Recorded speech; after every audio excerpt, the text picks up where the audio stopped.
saat bekam. Ditinjau dari respon seluler, respon molekuler, bahkan sampai untuk ke arah klinisi. Maka itu penelitian-penelitian ini cukup banyak. Bahkan ada yang levelnya RCT, Randomized Control Trial.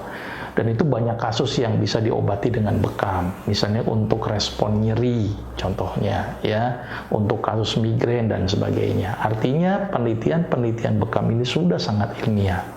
Dan alhamdulillah saat ini kami sudah mendirikan suatu perhimpunan, di mana perhimpunan ini terdiri dari para dokter-dokter, kita nyebutnya namanya Perhimpunan Dokter Bekam Indonesia, yang disingkat dengan PDBI. Di sini dokter ini berkumpul untuk melakukan pembahasan-pembahasan, kemudian penelitian-penelitian, dan menginformasikan kepada masyarakat bahwa ini bekam sangat luar biasa. Maka itu bekam ini ranahnya sudah mulai lebih tinggi lagi. Jadi tidak hanya sekedar pengobatan yang bersifat tradisional, tetapi sudah dengan bukti evidence base. Jadi sudah ada bukti-bukti ilmiah. Nah, sedikit saya akan coba terangkan bagaimana mekanisme bekam ini sendiri. Jadi kita tahu bahwa bekam ini adalah membekam di daerah kulit. Kulit itu dibekam. Ya, kita tahu bahwa kulit itu tersusun atas sel-sel kulit, di mana sel-sel kulit itu dikasih makan oleh pembuluh darah yang namanya kapiler. Ya, jadi kulit dikasih makan dengan pembuluh darah kapiler. Kenapa saya bicara kulit terlebih dahulu? Karena bekam harus membekam di daerah kulit. Maka itu saya bicara kulit. Dan kulit merupakan organ yang terbesar dari tubuh manusia. Maka jumlah sel kulit pun juga cukup banyak. Dan kulit itu pun ada sel-sel kulit yang dikasih makan oleh pembuluh darah yang namanya kapiler. Nah, pembuluh darah ini ngasih makan ke sel kulit. Ya, sel kulit itu pun juga mengalami proses metabolisme sehingga juga menghasilkan sampah. Jadi ada satu proses di mana kulit dikasih makan, sel kulit dikasih makan, tetapi kulit juga mengeluarkan sampah. Nah, saya bicara level yang lebih seluler lagi. Nah, si kapiler itu dalam memberi makan, ya, itu lewat rembesan endotel. Jadi dia merembes, ngasih makan, isinya apa? Ada oksigen, ada glukosa, ada asam amino. Kemudian sel mengalami proses metabolisme, menghasilkan sampah-sampah sisa metabolisme, CO2, air, dan sebagainya. Nah, pada proses pemberian makan, kemudian menghasilkan sampah itu ada satu daerah, namanya daerah interstisial atau antar sel ada daerah. Disitulah terjadinya pengumpulan dari makanan dan sampah metabolisme. Dan kemudian dari kapiler ngasih makan dan sampah keluar menuju yang namanya venula. Kapiler, venula. Ada satu daerah namanya interstisial. Nah, proses bekam ternyata menyebabkan tekanan negatif pada kulit sehingga kulit menjadi naik, sehingga apa yang terjadi? Terjadi peningkatan cairan interstisial.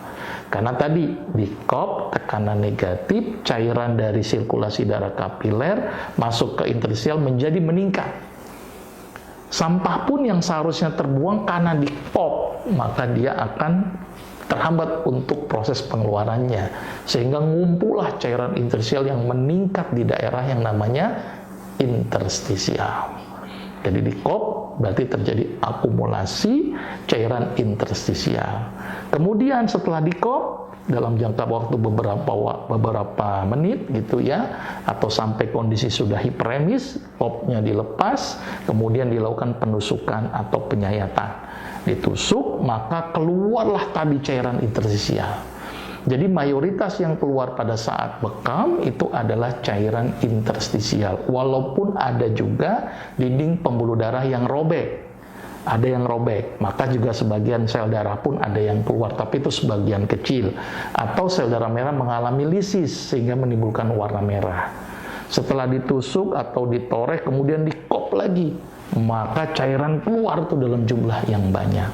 Maka itu bekam adalah proses pengeluaran cairan interstisial, di mana di situ berisi makanan, di situ juga berisi sampah-sampah metabolisme, di situ juga berisi radikal-radikal bebas. Maka itu bekam ini sangat luar biasa untuk mengeluarkan tadi sisa-sisa sampah metabolisme. Maka itu bekam ini bisa bermanfaat untuk beberapa aspek penyakit. Ada sesuatu yang unik dari bekam ini. Bekam tidak hanya mengeluarkan yang hidrofilik, tetapi juga lipofilik. Berbeda dengan ginjal. Ginjal hanya yang hidrofilik saja yang difiltrasi atau disaring. Tetapi bekam, filtrasi melalui dinding endotelnya tidak hanya yang hidrofilik, tetapi yang juga lipofilik atau larut dalam lemak. Maka itu kenapa bekam bagus untuk menurunkan kolesterol. Bekam sangat bagus untuk menurunkan tensi, karena tadi cairan interstisial banyak yang keluar. Bekam juga bagus untuk menurunkan asam urat. Bahkan ketika bekam, nah ini yang cukup unik, terjadi respon inflamasi. Karena ditusuk, karena ditoreh, maka bekam membuat proses peradangan buatan, atau kita sebut namanya artificial inflamasi. Jadi peradangan yang dibuat. Karena dibikin radang, maka menyebabkan respon imun menjadi berespon. Makrofag jadi aktif, monosit keluar, sel mas mengeluarkan histamin, dan mengeluarkan sitokin karena dibikin peradangan lokal. Maka itu bekam sangat bagus untuk meningkatkan respon imun. Selain itu juga ternyata bekam tidak hanya tadi sebatas meningkatkan respon imun. Ternyata setiap ada yang luka, ya, maka akan terjadi produksi yang namanya nitric oxide. Nitric oxide ini berperan untuk apa? Vasodilatasi pembuluh darah. Jadi pembuluh darahnya pun juga menjadi melebar, gitu ya. Di samping itu juga bekam juga mengeluarkan radikal bebas. Maka itu bisa mereduksi radikal bebas yang dihasilkan dari dalam tubuh. Jadi kesimpulannya adalah bekam sangat luar biasa dari sisi ilmiah. Ada satu lagi yang cukup menarik, ternyata aktivasi endorfin. Dengan rangsang nyeri, maka endorfin di otak menjadi keluar karena untuk menghambat substansi P yang dihasilkan dari nyeri. Ditambah lagi ada sel keratinosit yang memproduksi beta endorfin.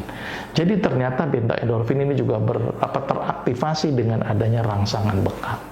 Nah, ini gambaran sedikit bagaimana mekanisme bekam, ya, secara ilmiah. Jadi terjadi penumpukan cairan interstisial kemudian dibuang, sampah-sampah metabolisme juga dibuang, terus kemudian respon inflamasi jadi meningkat, aktivasi nitric oxide, dan keluarnya radikal-radikal bebas. Kesimpulannya adalah bekam sangat bermanfaat, dan bekam ini ditinjau dari sisi evidence base sudah cukup banyak. Mudah-mudahan ini bisa bermanfaat untuk masyarakat untuk menjalankan bekam ini. Yang pertama adalah beberapa pasien yang memiliki gangguan di daerah kulit. Itu dilarang untuk di daerah bekam, di daerah situ. Ada orang kan sering kesemutan di daerah kaki, dan itu ternyata neuropati, kemudian di bekam, hati-hati.